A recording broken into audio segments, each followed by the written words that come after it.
शुभ सायं सर्वेभ्यः।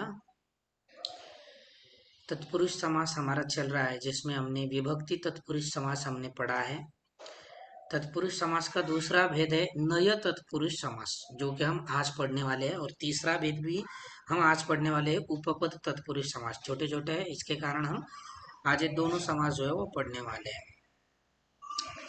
नय तत्पुरुष समास, जिसमें न का अर्थ व्यक्त होता है।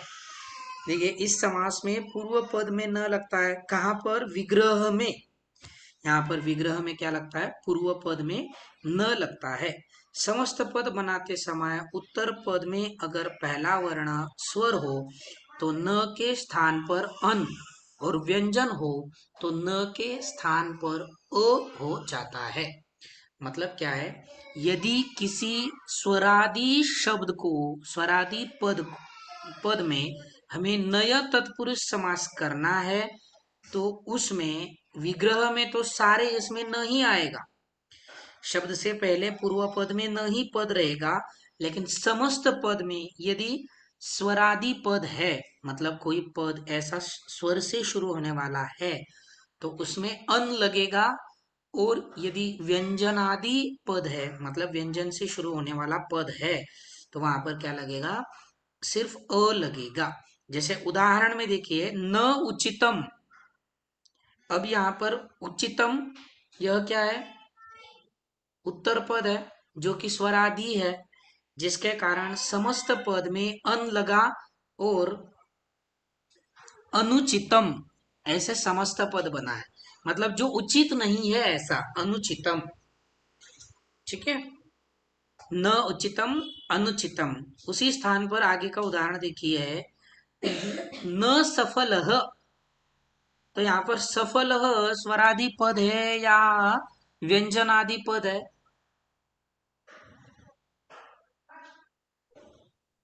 व्यंजन। कौन सा सर? व्यंजनादि। सफल शब्द कैसा है? व्यंजनादि। इसके स व्यंजन है, पहले स्वर नहीं है, इसके कारण अन नहीं लगा समस्त पद में, अ लगा है। सिर्फ क्या लगा है? अ लगा है। तो असफल, न सफल इति असफल। जो सफल नहीं है, ऐसा व्यक्ति असफल। समझ में आ रहा है? समजलं इथपर्यंत? सोपा समास आहे. नाही अशा अर्थामध्ये की योग्य नाही, उचित नाही, ज्याच्याकडे ज्ञान नाही, जो धार्मिक नाही, अशा नाही अर्थामध्ये समास केला जातो, त्याला म्हणायचं नय तत्पुरुष समास. आणि नाही असा अर्थ व्यक्त करण्यासाठी विग्रहामध्ये न आणि समस्त पदामध्ये स्वरादी पद असेल तर अन, आणि व्यंजनादी पद असेल तर अ लावायचं आहे. बाकी काही करायचं नाही. आणि ज्या व्यक्तीबद्दल बोलत आहोत, ती व्यक्ती कशी आहे? पुल्लिंग, स्त्रीलिंग अथवा नपुसक लिंगामध्ये जे पद असेल, तर त्यानुसार आपल्याला समस्त पदामध्ये काय करायचं आहे? विभक्ती लावायची आहे. जसं उदाहरणार्थ, अनुचितम हे नपुसक लिंगामध्ये आहे, परंतु जर समजा आपल्याला अनुचित विचार असं म्हणायचं असेल, ठीक आहे, आता विचार शब्द कसा आहे? विचार पुल्लिंगामध्ये. तर अनुचित किंवा मनुष्य एखादा अनुचित आहे असं आपल्याला म्हणायचं आहे, की योग्य नाही, उचित नाही, तर त्या परिस्थितीमध्ये अनुचित होईल. अनुचितम नाही, अनुचित. अनुचित मनुष्य, तो मनुष्य कसा आहे? अनुचित आहे. आणि समजा एखादी स्त्रीलिंगी आहे, समजा एखादी महिला आहे आणि ती अनुचित आहे असं आपल्याला म्हणायचं असेल, तर अनुचिता महिला असं होणार आहे. समजतंय? तसंच इथे न सफल, असफल. पुल्लिंगामध्ये काय होईल? स्त्रीलिंगामध्ये काय होईल?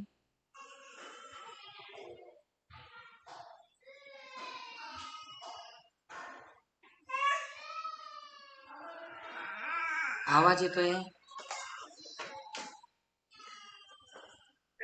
हो सर. हा, स्त्रीलिंगामध्ये काय होईल? असफलचा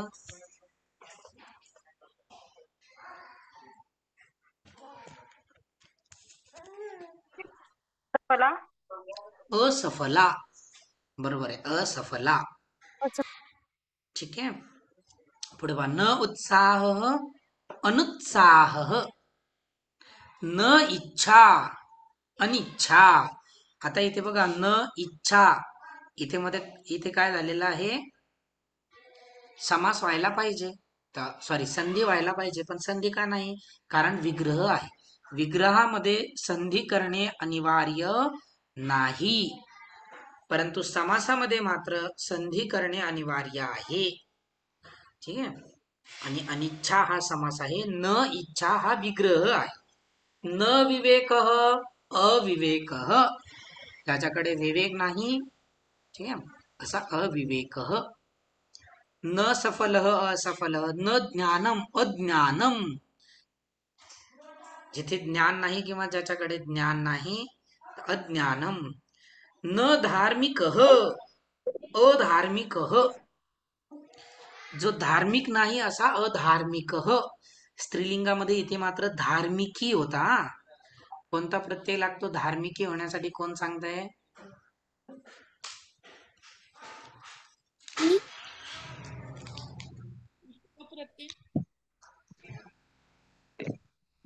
एकदा चेक करा. धार्मिक, धर्म, धन, कोणता प्रत्यय लागतो पुढे? न भाव इति अभाव.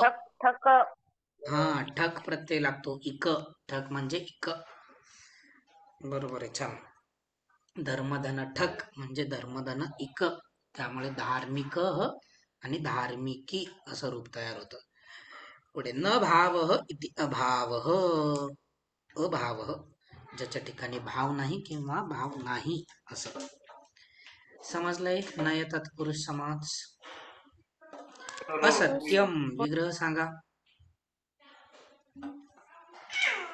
असत्यम, न सत्यम न सत्यम. अयोग्यम,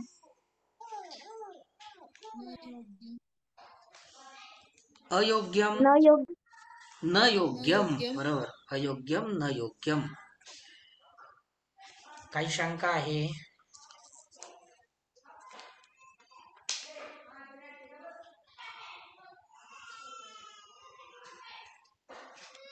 नाही सर. ठीक है. पुढे उपपद तत्पुरुष समास. किसे कहते हैं उपपद तत्पुरुष समास? जिस समास में विग्रह करते समय उत्तर पद में कोई क्रियापद आता है. जिस समास में विग्रह करते समय उत्तर पद में क्या आता है? कोई क्रियापद आता है, जो कि समस्त पद में जो उत्तर पद रहेगा उसका अर्थ व्यक्त करने वाला होता है, वह उपपद तत्पुरुष समास कहलाता है. तो यहाँ पर उपपद, उपपद का मीनिंग हमने वहां पर ये देखा था, कहां पर? उपपद विभक्ति में देखा था. उप मतलब पास और पद मतलब पद, पास आने वाला पद, ठीक है, वहां पर अव्यय आते थे, यहाँ पर क्रियापद है. तो उपपद तत्पुरुष समास किसे कहते हैं? विग्रह में जिसमें उत्तर पद जो है वो कोई क्रियापद रहेगा, जो कि समस्त पद का अर्थ व्यक्त करेगा.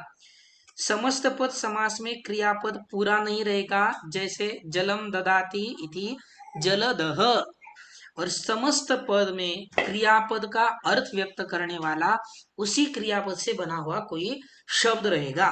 ठीक है, ऐसे देखिए, निरे जायते इति नीरजः,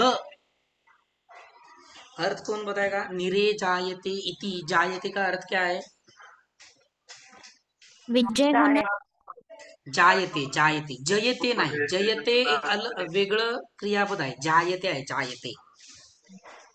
जायते पाण्यात म्हणजे जातो जन्म तो. घेणे, निरे म्हणजे जाणे निर म्हणजे पाणी, बरोबर आहे, छान. आणि निरे ही कोणती विभक्ती वचन आहे?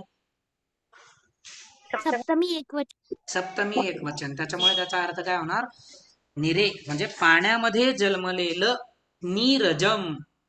आता इथे समस्त पदाच्या अर्थानुसार पूर्व पदामध्ये विभक्ती होणार आहे. जसं की नीरजमचा अर्थ आहे पाण्यामध्ये जन्मलेला. आता जायतेचा फक्त ज इथे घेतलेला आहे, कारण की जचा सुद्धा अर्थ होतो जन्म घेणे किंवा जन्म देणे.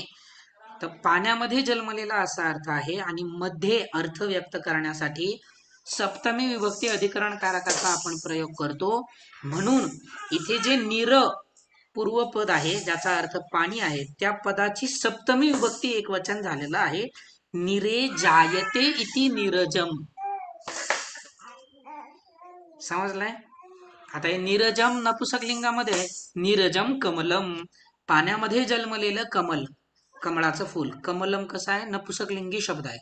पुल्लिंगी म्हणायचा असेल तर नीरजः मीनः. मीनः म्हणजे मासोळी. मासा, बरोबर. मासा. पाण्यामध्ये मासा. जन्मलेला मासा. मासा पाण्यामध्येच जन्मतो, परंतु त्याला विशेषण लावलं नीरजः. समजतंय? तर इथे जन्मचा अर्थ समस्त हो सर. पदामध्ये फक्त ज हाच वर्ण व्यक्त करत आहे.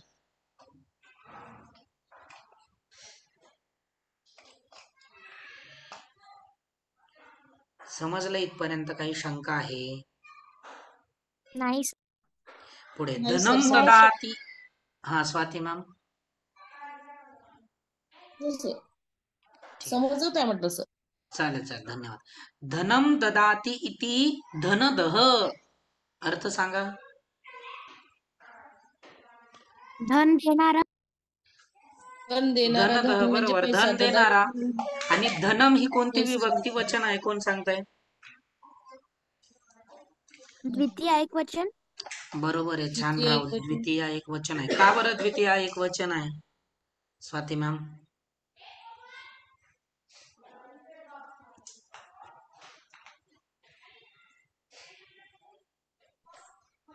धनम. धनमची द्वितीय एक वचन आहे, बरोबर आहे. का द्वितीय एक वचन आहे? हो. कारण देण्याची क्रिया होते सर. बरोबर आहे. आणि ते कोणतं कारक होणार आहे? कर्मकारक होणार आहे, द्वितीय विभक्ती. ठीक आहे, कर्मकारक. त्यामुळे द्वितीय विभक्ती. कर्मकारक. बरोबर आहे, छान.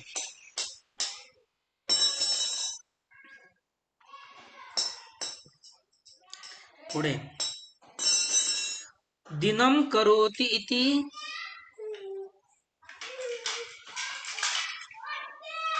दिनकरः. दिनकरः. दिनकरः कोणाचं दिनकर. नाव आहे? सूर्याचं नाव आहे. सूर्य. कशामुळे? सूर्य. त्याचा अर्थ सूर्य. तुम्हाला आता इथे समजेल. दिनम करोति इति दिनकरः, जो दिवस करतो तो दिनकर. कारण की सूर्यामुळेच दिवस होतो ना, त्यामुळे दिनकरः. महिम पालयति इति महिपालः, जो पृथ्वीचं पालन करतो असा महिपालः. द्वारपालः विग्रह काय होईल? द्वारं पालयति. द्वारं पालयति इति द्वारपालः. प्रजापालकः.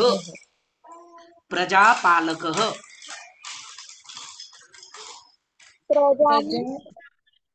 पालः. प्रजापालः. विग्रहामध्ये पूर्ण क्रियापद आपल्याला घ्यायचं आहे. प्रजापालकः किंवा प्रजापालः काय होईल विग्रह? प्रजां पालयति इति प्रजां प्रजापालकः. पालयति इति प्रजापालः वा प्रजापालकः. ठीक है. नृन् पाति इति नृपः. नृपः म्हणजे राजा. पाती शब्दाचा क्रियापदाचा अर्थ सुद्धा पालन करणे असाच आहे. आणि नृ शब्द आहे, मूळ शब्द काय आहे? नृ. त्याचाच नर पुढे तयार होतं, परंतु द्वितीय विभक्तीचं बहुवचन होतं नृन, म्हणजे लोकांचं पालन करतो असा नृपः राजा. समजलंय? नून काय आहे? जनांप्रमाणे द्वितीय विभक्ती एक वचन, हा द्वितीय विभक्ती बहुवचन आहे. नृ, नृ शब्दाचं नृ. पुढे स्वर्णम करोति इति स्वर्णकारः. कार. जो सोनं तयार करतो म्हणजेच अलंकार घडवतो तो सोनार.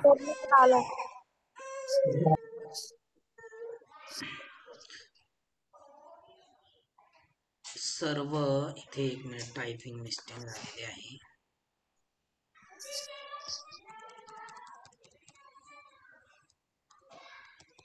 धर्मेण जयति इति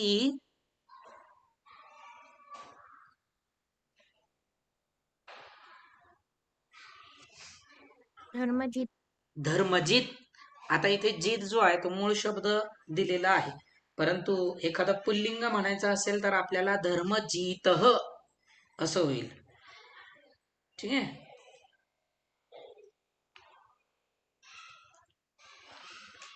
सर्वम जयती इति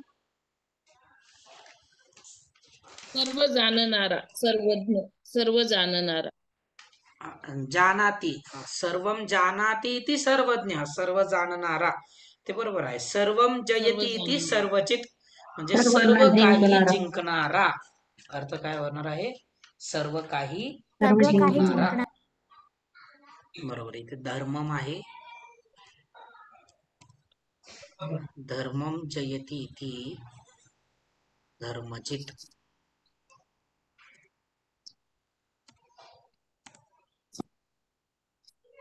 अल्पम जानाति इति अल्पज्ञः. ज्याला अल्प ज्ञान आहे तो, बरोबर. अल्प ज्याला कमी अल्प त्याला ज्ञान ज्ञान थोडस आहे, ज्ञान आहे. थोडं ज्ञान आहे, कमी ज्ञान आहे, कमी जाणतो, कमी समजतो, कमी माहिती आहे, तर अशा अर्थामध्ये अल्पज्ञ. स्त्रीलिंगामध्ये अल्पज्ञा. अल्पम जानाति इति अल्पज्ञा, अल्पम जानाति इति अल्पज्ञः, सर्वम जानाति इति सर्वज्ञः. ठीक आहे, समजलंय? हो काही सर. शंका आहे? नाही सर. या ठिकाणी आपला तत्पुरुष समास संपलेला आहे. तत्पुरुष समासामध्ये आपण काय काय शिकलो पहिल्यापासून एकदा रिव्हिजन घेऊयात आपण. उत्तरपद प्रधान आहे. सर्व विभक्ती तत्पुरुष, नय तत्पुरुष आणि उपपद तत्पुरुष असे 3 प्रकार आहेत आणि तीनही प्रकार हे तत्पुरुष समासाचे असल्यामुळे तीनही प्रकारामध्ये काय आहे? उत्तरपद प्रधान आहे. म्हणजे उत्तरपद अर्थाच्या दृष्टीने काय आहे? मुख्य आहे. प्रधान आहे म्हणजे अर्थाच्या दृष्टीने मुख्य आहे, हे कायम लक्षात ठेवायचं आहे. म्हणजे त्याला धरून आपल्याला अर्थ मुख्य समजायचा आहे. विभक्ती तत्पुरुष समास आपण शिकलो, ज्यामध्ये पहिल्यांदा द्वितीय तत्पुरुष समास आपण शिकलो कर्मकारकाप्रमाणे, तृतीय तत्पुरुष समास करणकारकाप्रमाणे, चतुर्थी तत्पुरुष समास अर्थ चतुर्थी संप्रदानकारकाप्रमाणे, पंचमी तत्पुरुष समास अपादानकारकाप्रमाणे अर्थ होतो. वृक्षात पतती वृक्षपतितः, वृक्षापासून पडलेला, पथात भ्रष्ट पथभ्रष्ट, मार्गापासून भटकलेला अशा अर्थामध्ये. त्यानंतर षष्ठी तत्पुरुष समास ज्या ठिकाणी का की के असा अर्थ होतो, संबंधकारक. पूर्वपदामध्ये षष्ठी विभक्ती, उत्तरपद जसाच्या तसं. शिवस्य आलयः शिवालयः. त्यानंतर सप्तमी तत्पुरुष समास अधिकरण कारकाचा अर्थ, पूर्वपदामध्ये सप्तमी विभक्ती, अधिकरण कारकाचा अर्थ आतमध्ये ठाई, चा मध्ये, हिंदी में असा अर्थामध्ये. जले मग्न जलमग्न, कलहे रुचिः कलह रुचिः अशा अर्थामध्ये. त्यानंतर नय तत्पुरुष समास आज आपण शिकलो. न या अर्थामध्ये, नाही या अर्थामध्ये. एखाद्या व्यक्तीकडे एखाद्याचा अभाव असेल, नसेल एखादी वस्तू, किंवा एखादा व्यक्ती योग्य नसेल, तर त्या अर्थामध्ये नाही या अर्थामध्ये. न उचितम अनुचितम अशा अर्थामध्ये. आणि शेवटी आज उपपद तत्पुरुष समास आपण शिकलो, जो की तत्पुरुष समासाचा शेवटचा भेद आहे. समजलंय? हो ठीक आहे, थांबूया तिथे. उद्या आपण पुढचा समासाचा प्रकार सुरू करणार आहोत, जो आहे कर्मधारय समास. सोपा आहे, त्याचे सुद्धा 2 भेद आहेत. उद्या कर्मधारय समास आपण घेऊयात. थांबूया तिथे. शुभरात्री सर्वेभ्यः. शुभरात्री. शुभरात्री.